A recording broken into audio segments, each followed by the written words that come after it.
n'oublie pas de me laisser un commentaire. La vidéo précédente était tout portée sur Pi, après 6 années d'attente. Si tu as vu la vidéo précédente, n'oublie pas de me laisser un commentaire. Aujourd'hui, on se prend pour parler de Pi.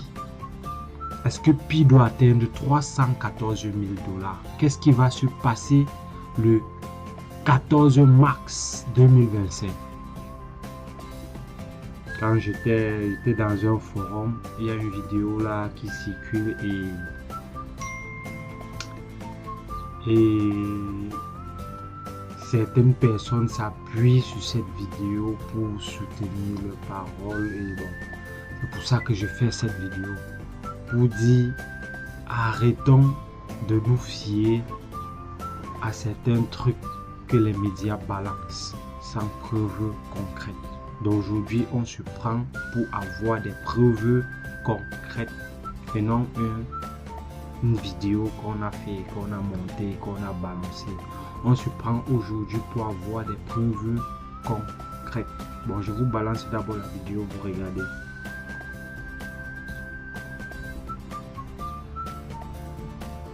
Pi Network. Préparez-vous à une bonne surprise en mars 2025. Que s'est-il réellement passé le 20 février? Tous les pionniers savent très bien que la date fétiche de Pi Network est le 14 mars de chaque année. Alors pourquoi lancer le réseau ouvert le 20 février? Avez-vous déjà vu un projet cryptographique demander un KYB aux plateformes d'échange comme condition à remplir avant de lister une monnaie? Négatif. Pi Network est en prévente stratégique, partenariat de listing avec les échangeurs dignes de ce nom. Pendant ce temps, il nous revient à nous les pionniers de continuer par organiser des foires Pi en respectant la valeur consensuelle de 314 559 $. Les super pressés vont sûrement gaspiller leur prix moins cher et le 14 mars 2025, la vraie valeur de Pi va sortir. Pi, c'est de l'or. Le docteur Nicolas, dans un récent discours, a dit, je cite, « C'est la première fois dans l'histoire de l'humanité que de simples individus auront de grosses sommes à leur disposition dans des portefeuilles sécurisés, sommes qu'ils pourront dépenser sans la permission d'une institution financière. » Fin de citation. Pi n'est pas une crypto-monnaie, c'est une monnaie numérique. Arrêtez de comparer Pi à vos petites cryptos ambulantes.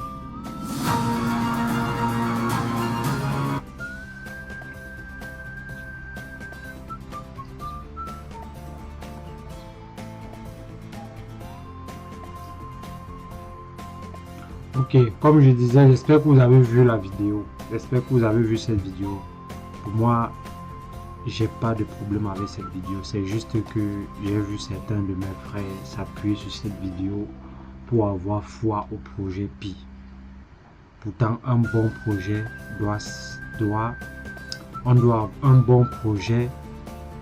doit être basé sur des faits. Sur des faits. Vous savez, les critères d'histoire d'une crypto-monnaie. Les critères d'histoire d'une crypto-monnaie, il y a la capitalisation boursière, qui est un facteur très important. Il y a le volume de trading en 24 heures. Il y a la volatilité. Il y a le projet que la crypto soutient.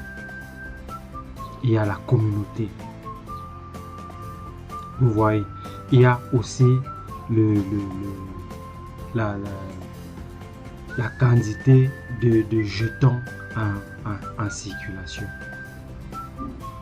La quantité de jetons en circulation. Vous voyez, plus la quantité de jetons en circulation est grande, plus le jeton ne peut pas atteindre un certain prix.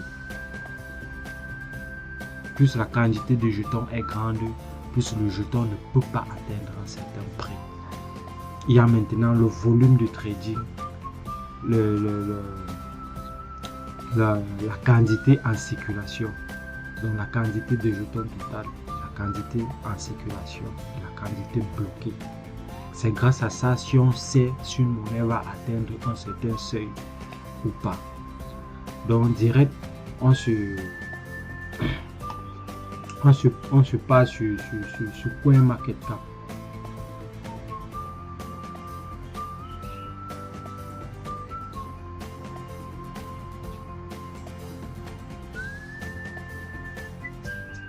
Vous voyez, on est là sur CoinMarketCap. Sur CoinMarketCap, voilà.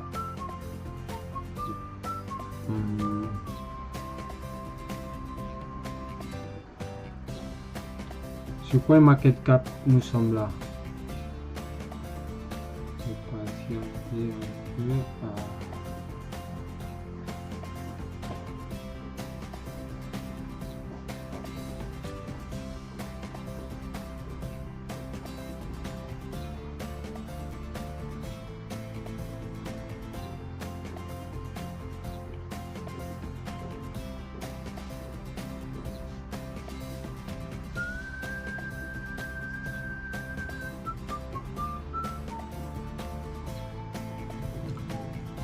Ok, je disais tantôt sur CoinMarketCap, nous sommes là.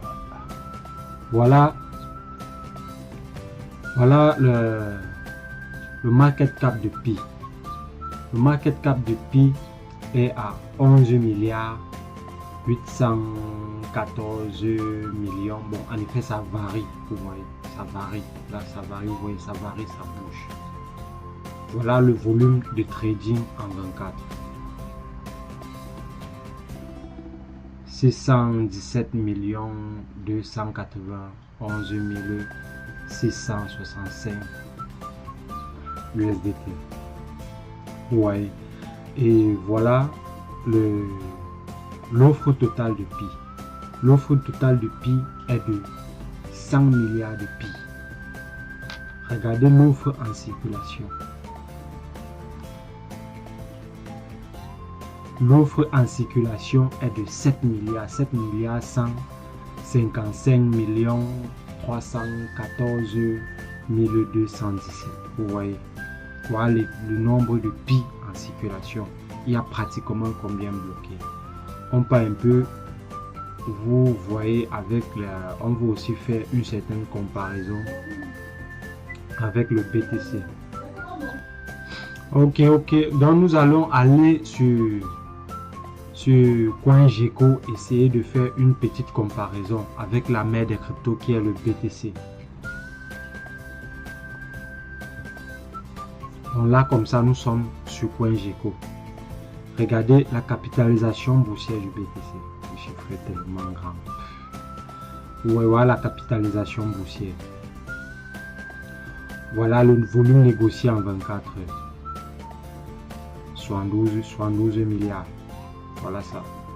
L'offre en circulation. L'offre en circulation, il y a 19 831 462 BTC en circulation. Voilà l'offre totale. Donc vous voyez qu'il n'y a que 2 millions de BTC qui est bloqué. Regardez. Vous voyez qu'il y a d'abord ce qu'on appelle la rareté. Vous voyez qu'il y a d'abord ce qu'on appelle la rareté. Par contre, chez Pi Network, il a 100 milliards. Ce qui fait en sorte que pour que Pi atteigne un 5 ou un 10 $, c'est très difficile. C'est très difficile. Il a 100 milliards de Pi. Il y a 100 milliards de Pi en circulation. Il n'y a que 7 millions, 7 milliards quelque chose. Il y a 100 milliards de Pi au total. Il y a 7 milliards quelque chose en circulation. Le reste est où? Le reste est verrouillé, bloqué. Donc on va aller sur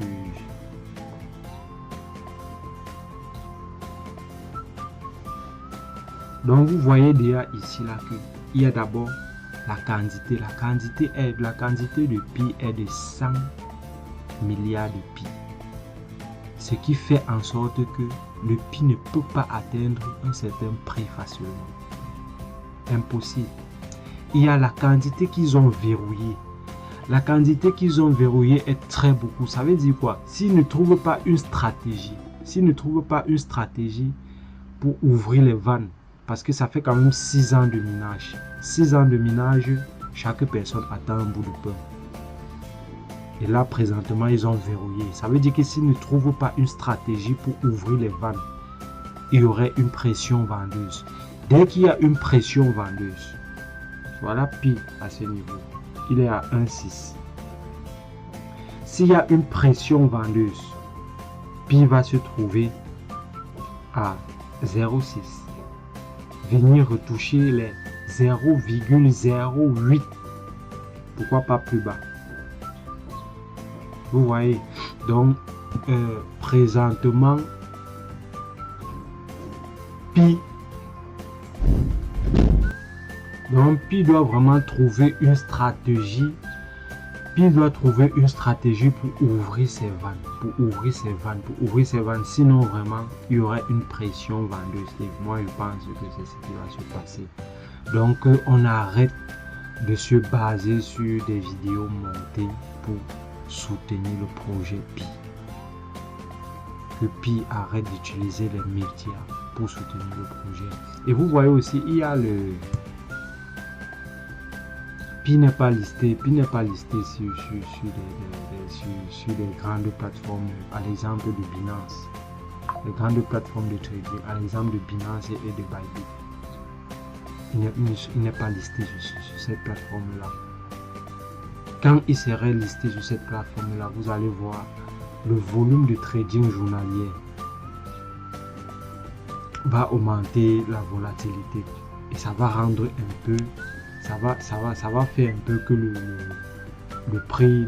prix du Pi soit conséquent. Donc on arrête de se baser sur des images pour soutenir le Pi.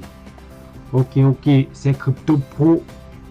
Si la vidéo t'a plu, tu me laisses un commentaire.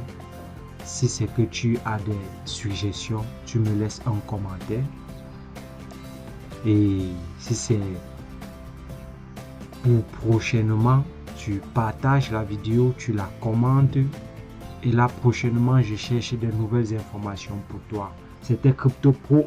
On se prend à la prochaine vidéo.